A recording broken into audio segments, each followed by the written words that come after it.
Hey, vous aimez la danse? Ça tombe bien, moi aussi. Pour cette première vidéo de présentation de films de danse, j'ai choisi de vous parler de Dirty Dancing avec Jennifer Grey et Patrick Swayze dans les rôles principaux. Bien sûr, vous me direz qu'on le voit tout le temps à la télévision et qu'on le connaît tous, mais il me semblait difficile de commencer cette série de vidéos sans commencer par ce film culte. Alors voilà le pitch. L'action se déroule durant l'été 1963. Frédéric, nommé Bébé, vient d'avoir 17 ans et passe le mois d'août en famille dans un village vacances de l'Oregon. Un soir, elle découvre le local d'un groupe de danse formé par les animateurs du village. Il y a de l'ambiance et les couples se trémoussent sur les rythmes marqués et syncopés d'un classique du rhythm and blues. Ils dansent le Dirty Dancing. C'est dans ce cadre exaltant qu'elle va faire la connaissance du beau professeur de danse Johnny Castle, dont elle va devenir la nouvelle partenaire.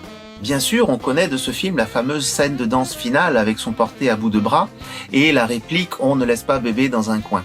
Mais les scènes sont nombreuses dans ce film.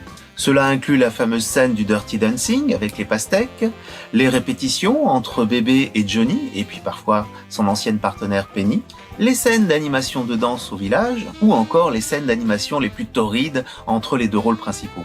On y voit de la danse sensuelle, du mambo, du cha-cha-cha, du merengue, et même quelques petits pas de claquettes.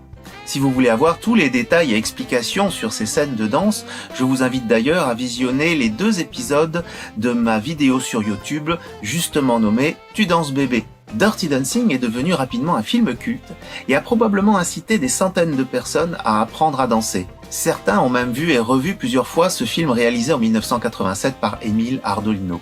Les scènes de danse du film plaisent tellement au grand public que je connais bon nombre de couples qui ont choisi d'apprendre la fameuse chorégraphie principale pour ouvrir leur bal de mariage.